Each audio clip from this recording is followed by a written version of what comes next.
પાણીના ગંભીર સંકટને કારણે ડાર્ક ઝોન જાહેર કરાયેલા સમગ્ર બનાસકાંઠા જિલ્લામાં સરકાર દ્વારા વીજ પુરવઠો 10 કલાક કરવાની જાહેરાત ભૂગર્ભ જળના ભંડારને કાયમ માટે ચોખ્ખા ચણા કરી નાખશે તેવો મોટો આકાશી ખતરો મંડરાઈ રહ્યો છે।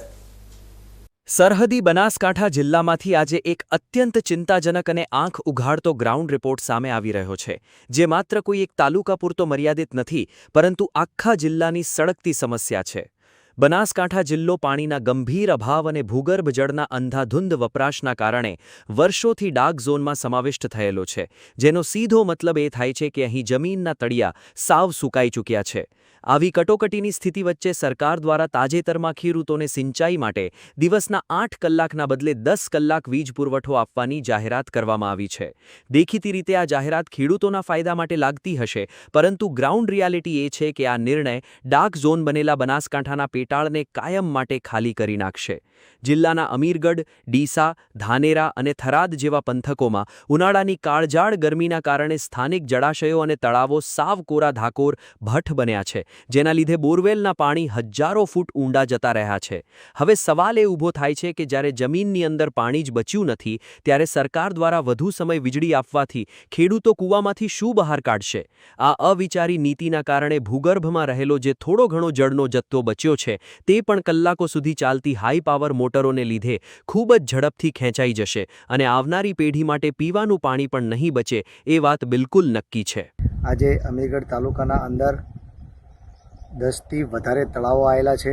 સરકારશ્રીની યોજના પ્રમાણે હરેક તળાવના અંદર પાઇપલાઇન દ્વારા પાણી ભરવા માટેની યોજના કરેલી છે, પરંતુ અમારા અમીરગઢ તાલુકાના અંદર એક પણ તળાવ આજ દિન સુધી ભરાયું નથી કે એની કોઈ પણ વ્યવસ્થા કરવામાં આવી નથી।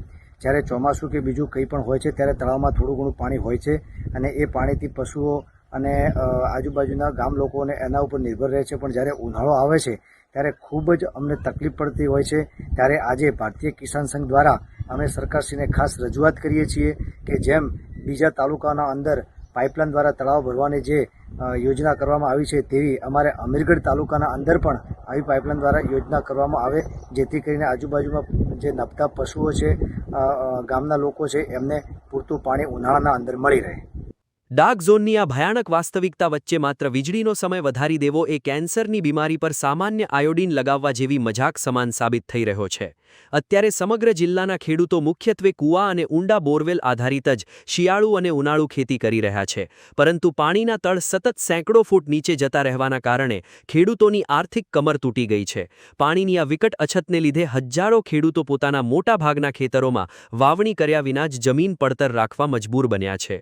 જે વિસ્તારોમાં પહેલા ચોમાસા કે શિયાળા દરમિયાન પૂરતા પાણીના પ્રેશરથી એક સાથે 50-50 ફુવારા ચાલતા હતા, ત્યાં આજે ભૂગર્ભ જળ સુકાવાના કારણે માત્ર 25 થી 30 ફુવારા જ માંડ ચાલી રહ્યા છે। કૂવામાં પાણી ઓછું હોવાથી મોટરો અડધો કલાક ચાલીને બંધ થઈ જાય છે અને ખેડૂતોને મોટું નુકસાન વેઠવું પડે છે। ત્યારે સરકારની આ નવી જાહેરાત માત્ર કાગળ પર જ સીમિત રહી ગઈ હોય તેવું લાગી રહ્યું છે।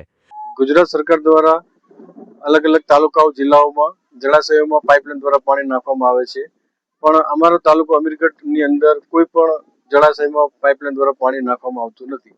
હવે અમારા ગામની અંદર પાણી ન હોવાના કારણે ભૂગર્ભમાં પાણીના જળ સ્તર ખૂબ નીચે જતા રહ્યા છે, જેથી કરીને ખેડૂતોને ખેતી કરવા માટે કરીને બહુ તકલીફ પડે છે। એના માટે કરીને નોકરી કે ધંધા માટે કરીને બહાર નીકળવું પડે છે।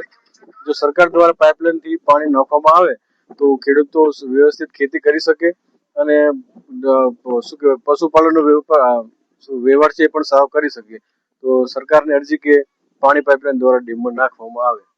પરિસ્થિતિ એટલી હદે વણસી ગઈ છે કે જિલ્લાના કેટલાક અંતરિયાળ ભાગોમાં તો કૂવામાંથી માત્ર 2 થી 3 કલાક જ પાણી નીકળે છે અને ત્યારબાદ મોટરો હવા મારવા લાગે છે। આવા કપરા સમયે જો 10 કલાક સુધી સતત હાઈ પાવર મોટરો ચાલુ રાખવાની લાલચ આપવામાં આવશે તો કૂવા કાયમ માટે ડ્રાય થઈ જશે અને જમીનની અંદર વેક્યુમ ઊભું થવાનો મોટો ખતરો તોડાઈ રહ્યો છે। ખેડૂતો હવે ચિંતિત છે કે જો આ નિર્ણય પાછો ખેંચવામાં નહીં આવે તો આવનારા ચોમાસા સુધીમાં બનાસકાંઠાનું અર્થતંત્ર જે પશુપાલન અને ખેતી પર ટકેલું છે તે કાયમ માટે ધ્વસ્ત થઈ જશે।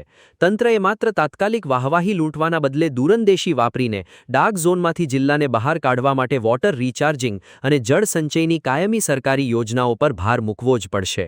અમારે બનાસકાંઠા જિલ્લાનું અમીરગઢ તાલુકાનું ડુંગરપુરા ગામની અંદર આ તળાવ છે અમારું લઘુ સિંચાઈ યોજના, એના અંદર લગભગ હવે 20% જેટલું જ પાણી રહ્યું છે। હવે એવી પરિસ્થિતિ ઊભી થઈ છે કે જે ઢોર ઢાખર અને માણસોને અહીંથી સ્થળાંતર કરી અને બીજી જગ્યાએ શિફ્ટ થવું પડે એવું છે.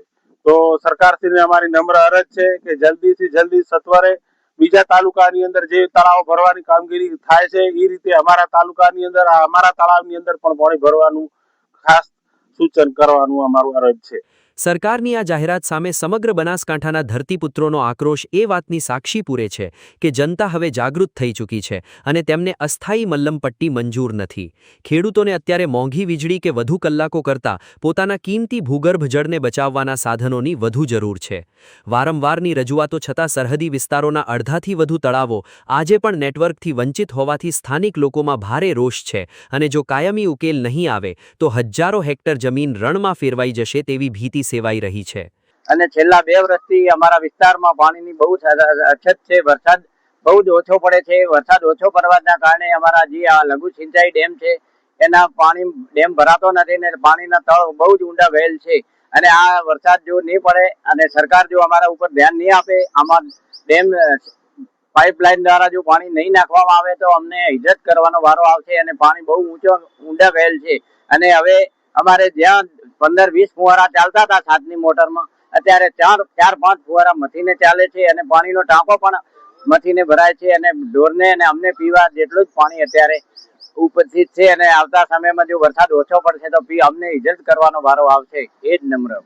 જળ સંકટની આ ભયાનકતા વચ્ચે જિલ્લાના પશુપાલકોની હાલત પણ દયનીય બની છે કારણ કે પાણી વગર લીલો ઘાસચારો ઉગાડવો અશક્ય બન્યો છે. વધુ સમય મોટરો ચાલવાથી ખેડૂતો પર વીજ બિલનું આર્થિક ભારણ તો વધશે જ, પરંતુ સામે કૂવા ખાલી હોવાથી પાકનું ઉત્પાદન શૂન્ય જ રહેશે, જે જગતના તાતને આત્મહત્યાના આરે લાવીને ઊભો રાખી દેશે. આથી જ જમીનના પેટાળને સાવ ખાલી થતું બચાવવા માટે વીજળીના કલાકો વધારવાના નિર્ણયની ગંભીરતાથી ફેરવિચારણા થવી અનિવાર્ય બની ગઈ છે.